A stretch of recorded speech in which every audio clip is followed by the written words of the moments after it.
우리 함께 사도신경으로 신앙 고백하시겠습니다. 나는 전능하신 아버지 하나님 전지의 창조주를 믿습니다. 나는 그의 유일하신 아들 우리 주 예수 그리스도를 믿습니다. 그는 성령으로 잉태되어 동정녀 마리아에게서 나시고 본디오 빌라도에게 고난을 받아 십자가에 못 박혀 죽으시고 장사된 지 사흘 만에 죽은 자 가운데서 다시 살아나셨으며 하늘에 오르시어 전능하신 아버지 하나님 우편에 앉아 계시다가 거기로부터 살아있는 자와 죽은 자를 심판하러 오십니다. 나는 성령을 믿으며 거룩한 공교회와 성도의 교제와 죄를 용서받는 것과 몸의 부활과 영생을 믿습니다. 아멘. 우리 함께 찬송가 88장 내 진정 사모하는 친구가 되시는 찬송가 88장 함께 찬송하도록 하겠습니다. 찬송가 88장입니다.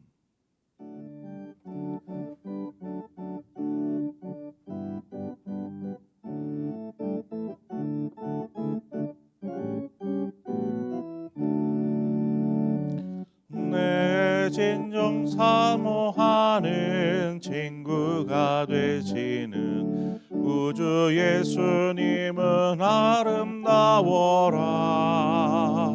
산 밑에 백합하여 빛나는 새벽별 주님 영원할 길 아주 없도다. 내 마음이 아플 적에 큰 위로 되시며 나 외로울 때 좋은 친구라. 주는 저 산 밑에 백합 빛나는 새벽별 이 땅 위에 비길 것이 없도다. 내 맘의 모든 염려 이 세상 고락도 주님 항상 같이 하여 주시고 시험을 당할 때에 악마의 개교를 즉시 물리치사 나를 지키네. 온 세상 날 버려도 주 예수 안 버려 끝까지 나를 돌아보시니.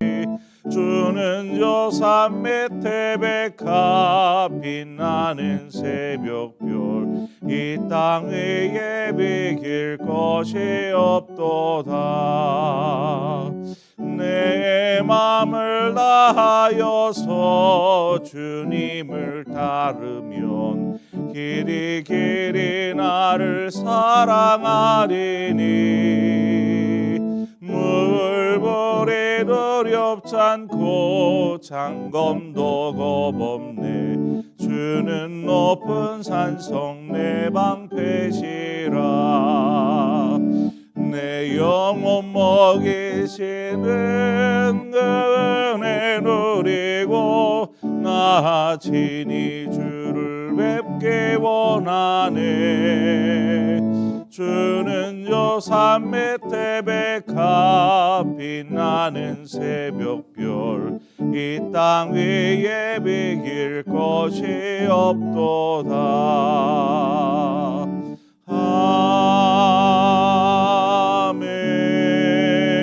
아멘. 하나님 말씀 보겠습니다. 욥기 40장 15절에서 마지막 24절의 말씀입니다. 욥기 40장 15절부터 마지막 24절의 말씀을 교독합니다. 이제 소같이 풀을 먹는 배의 못을 볼지어다. 내가 너를 지은 것 같이 그것도 지었느니라.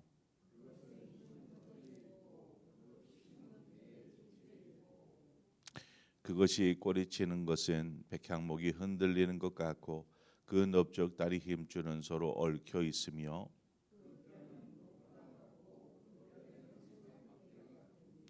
그것은 하나님이 만드신 것 중에 으뜸이라. 그것을 지으신 이가 자기의 칼을 가져오기를 바라노라.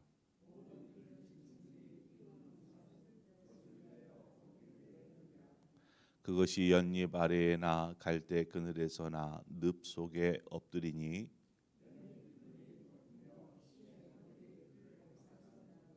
강물이 소용돌이칠지라도 그것이 놀라지 않고 요단 강물이 쏟아져 그 입으로 들어가도 태어나니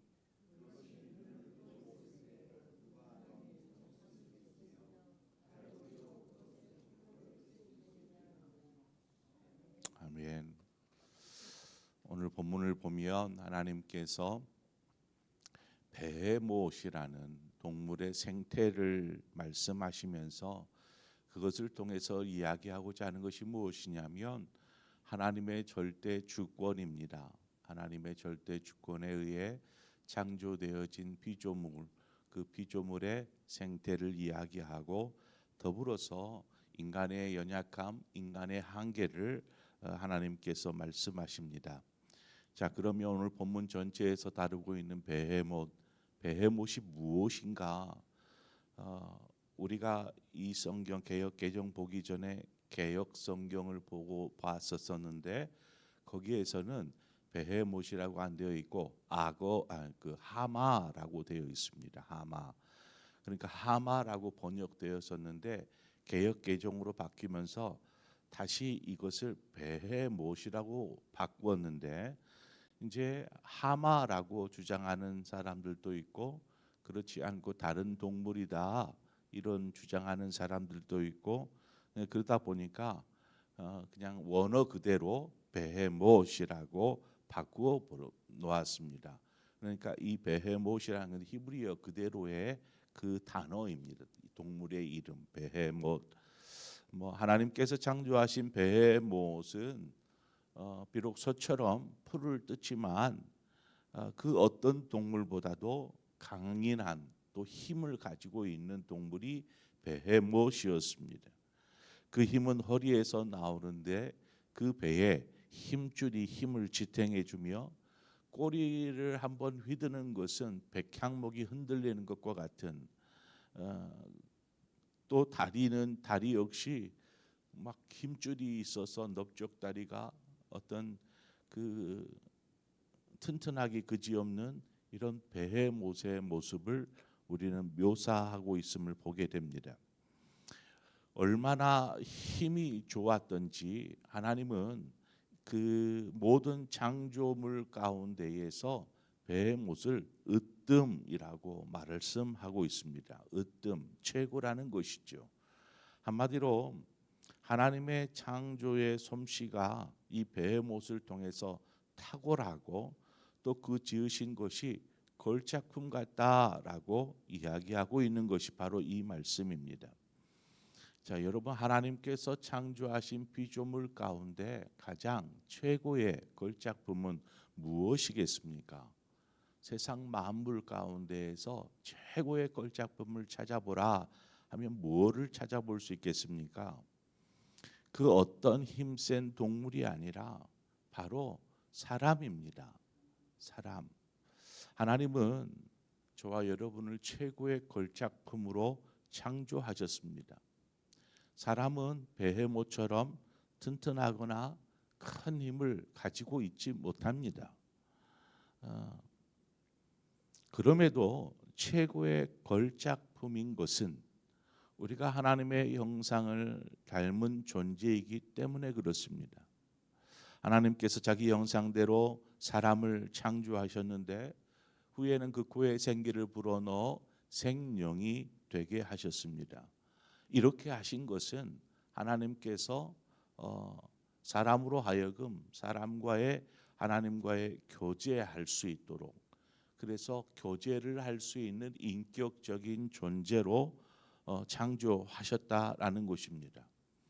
그러니까 하나님은 그렇게 다른 어떤 동물하고는 비교가 되지 않는 하나님의 형상을 담는 인격적인 존재, 그러한 귀한 존재로 우리를 창조하셨다라는 것입니다.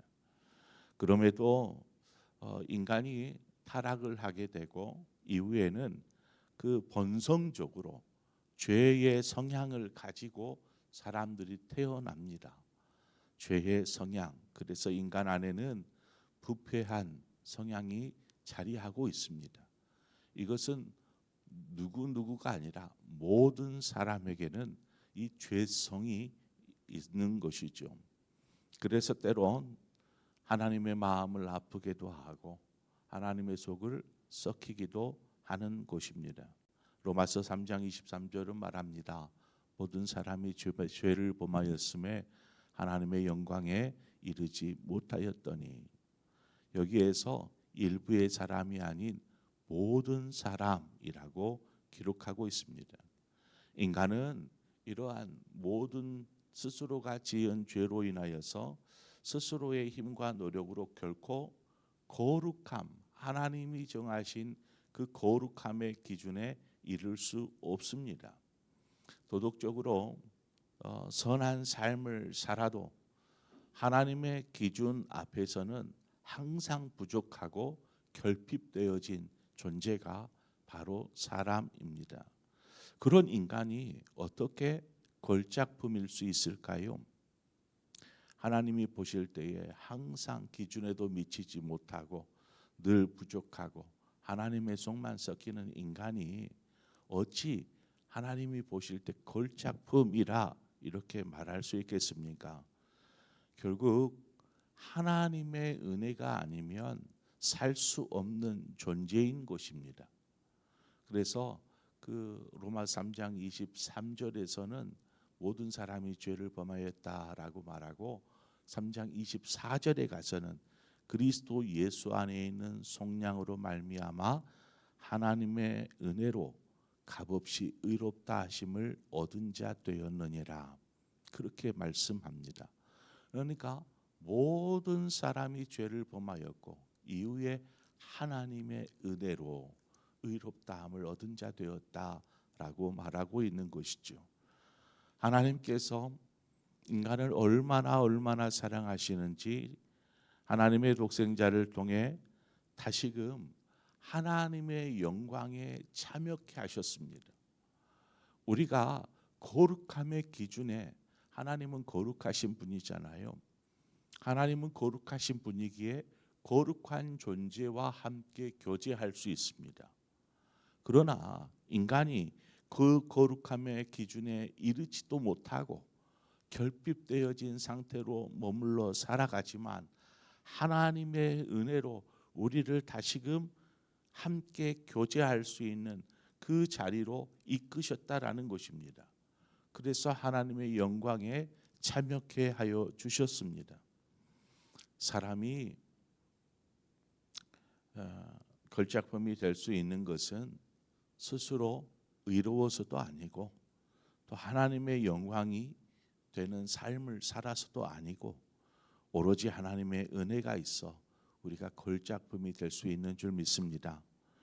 우리 자신의 모습을 보면 얼마나 흠도 많고 또 허물도 많은 존재입니까? 여러분 열대 지역에 가면 거기에서 자라나는 나무들, 이 나무들을 보면 그죠? 굉장히 아름드리의 나무들이 얼마나 많은지 모릅니다. 이 열대 지역에서 나무가 자랄 때에는 이 나무가 자라기에 너무나 좋은 어떤 환경이 조성되어 있어서 갑자기 막 비가 쏟아지고 막 그러다 보니까 이 나무가 다른 어떤 지역들보다 훨씬 빠르게 이렇게 자라날 뿐만 아니라 또 높이 곧게 그렇게 자라난다고 합니다. 그러다 보니까 이 열대 지역에서 나는 나무가 어떤 가구를 만들거나 어떤 도구를 만들 데 있어서 매우 좋은 목재로 사용되어집니다. 그래서 대부분의 목재들은 열대 지역에서 난 나무들을 수입에다가 만들어 사용합니다. 그러나 어떤 작품이 되어지는 것은 아닙니다. 목재로서의 효용 가치는 굉장히 높지만 어떤 예술적인 가치와 어떤 작품적인 면에서는 그렇게 큰 대우를 받지 못합니다. 오히려 곱게 자란 나무는 작품성이 떨어집니다. 이리 휘고 저리 휘고 또 옹이도 지고 그렇게 된 나무가 작품이 될 수 있습니다. 모진 세파를 이겨내면서 그렇게 휘고 휘면서 자라나고 때로는 거기에 상처가 나서 옹이가 지고 하는 이러한 과정들을 통해서 자라난 나무가 작품으로서의 가치가 있는 것이죠. 이것은 무엇을 말합니까? 인간은 연약한 존재인 것을 너무나 잘 알지만 하나님의 은혜가 부어질 때 그 연약함과 그 부족함이 멋진 작품으로 거듭나게 하더라는 것입니다. 오히려 구부러진 것이 더 아름답게 보이고 상처로 인해서 패이고 옹이진 것이 더 귀하게 보여지는 것이죠. 아무리 죄가 많아도 아무리 험난한 인생을 살았어도 하나님의 은혜를 만나면 최고의 걸작품, 최고의 작품으로 거듭나게 될 줄 믿습니다. 다시 이제 본문으로 돌아와서 엄청난 힘을 가진 이 베헤못이 사는 곳은 21절에 보면 그것이 연잎 아래에나 갈대 그늘에서나 늪 속에 엎드리니 이렇게 기록하고 있는데 아마 이 구절이 베헤못을 하마로 생각하게끔 했던 구절이 아닐까 싶습니다. 이 베헤못이라는 동물이 항상 머무는 곳이 물속이나 늪지나 어떤 그런 곳에 이 베헤못이 거하는 것을 보면 그런 힘센 동물은 하마밖에 생각이 나지 않죠. 또 뭐 악어도 생각할 수 있지만 악어는 후에 나옵니다. 그래서 아마 하마라고 이야기할 만합니다. 가장 힘이 센 베헤못이 이처럼 물속과 늪에서 지냅니다. 앞서도 말씀드렸던 것처럼 베헤못은 소처럼 풀을 먹고 자란다라고 했습니다. 만약 그렇게 힘이 센 베헤못이 육식성의 동물이었다라면 어떻게 되었을까요? 육지 땅 위에서 살면서 어떤 짐승들을 잡아먹는 그러한 베헤못이었다라면 아마 닥치는 대로 짐승들을 다 잡아먹음으로 동물들이 이 베헤못으로 인하여서 두려움과 공포에 떨게 하였을 것입니다. 이처럼 으뜸되어지고 강인하지만 하나님께서 육식이 아닌 초식 동물이 되게 하시고 물속에 거함으로 이렇게 한 것은 대체적으로 보면 초식 동물은 육식 동물에 비해서 온순하다고 합니다. 그래서 하나님께서 이렇게 베헤못을 창조하신 것은 어떤 동물의 생리까지도 다 아시고 또한 자연의 조화를 위해서 세밀하고 또한 섬세하게 섭리하시고 다스리시고 계신다라는 것을 이야기해 줍니다. 사람은 그런 베헤못에 비하면 힘도 미치지 못하는 연약한 존재입니다. 어찌 누가 베헤못을 잡으려고 할 수 있겠습니까?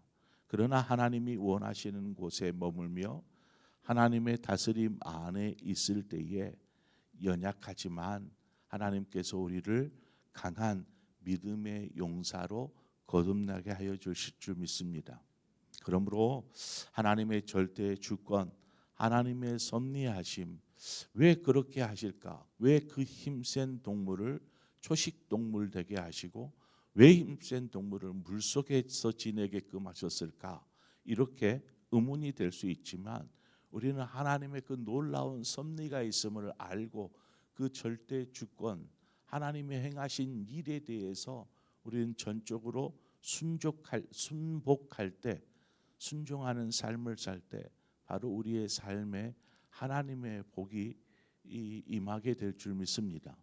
즉 복된 삶은 다른 데 있는 것이 아니라 이치를 하나님의 섭리, 하나님의 다스리는 이치를 벗어나는 것이 아니라 그 안에서 조화를 누리며 더불어서 하나님 앞에서 겸손하게 엎드려 나아가는 삶, 바로 그 삶이 하나님께 영광이 되고 또 우리가 하나님께서 창조하신 모든 피조물보다 가장 뛰어난 걸작품과 같은 인생이 될 줄 믿습니다. 바로 그 인생을 사시는 저와 여러분의 삶이 되어지기를 주님의 이름으로 축원을 드립니다. 기도하겠습니다. 좋으신 하나님 아버지, 은혜와 사랑을 감사합니다. 오늘 말씀에서와 같이 뱀못이라는 이름도 생소한 동물의 생태를 우리가 살폈지만, 하나님 모든 창조물보다 으뜸되게 한 그만큼 힘이 있고 강인한 뱀못이라는 동물에 비하면 우리는 얼마나 나약하고 연약합니까?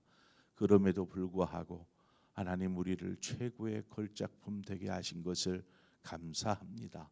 우리가 최고의 걸작품이 될 수 있는 것은 우리가 의로워서도 아니고 우리가 하나님의 영광이 되어서도 아니라 부족하고 연약하지만 우리를 사랑하셔서 독생자를 아낌없이 내어주신 하나님의 은혜로 인하여 우리가 하나님의 영광 가운데 참여하는 그러한 걸작품 되게 하신 줄 믿습니다. 그러므로 이 땅에 사는 동안 때로는 어려움을 겪고 곤란함을 겪고 시련과 아픔을 겪고 고통스러운 시간들을 만나게 될지라도 하나님 그 모든 시간을 통해서 우리가 하나님의 은혜를 경험할 때 하나님께서 우리를 이처럼 아름다운 작품으로 변화시키시고 거듭나게 하여 주셔서 우리를 통해서 하나님 영광 받으시고 또 우리의 삶을 통해서 하나님께서 뜻하신 바를 이루어 주실 줄 믿습니다. 주님, 우리를 통해서 영광 받아 주시옵소서. 예수님의 이름으로 기도합니다. 아멘. 시간 말씀을 생각하면서 함께 하나님께서 나에게 주신 말씀이 무엇인가 한번 생각하고 또 그것을 위해서 함께 기도하기를 바랍니다. 그리고 더불어서 우리가 함께 기도할 것은 우리 선교사님들을 위해서 또 우리가 함께 기도하기를 원합니다. 우리 저 북녘 땅에 하나님의 복음이 빨리 흘러갈 수 있도록 또 세계 가운데 일어나는 많은 일들 그 속에 분명히 하나님은 섭리하시고 계심을 우리는 믿지만 여전히 부구한 사람들이 고통 속에 있고 아픔 속에 있고 슬픔 속에 있는데 하나님 어떻게 이 모든 섭리 속에서 하나님 이 온 세계가 주께로 돌아오는 일들이 일어나게 하여 주옵소서. 우리 그런 마음으로 세계 열방을 향하여서 기도하고 더불어서 또 선교사님들을 위해서 또 우리 교회가 돕고 있는 교회와 선교지를 위해서 함께 기도하고 여러분 각자의 기도의 제목으로 기도하시다 자유롭게 돌아가시겠습니다. 함께 기도하겠습니다. 하나님 아버지, 은혜와 사랑을 감사합니다. 하나님의 은혜 없이는 한순간도 살 수 없는 존재가 바로 우리입니다. 그렇게 연약하고 부족하고 하나님의 마음을 아프게도 하는 이런 나약한 존재를 하나님께서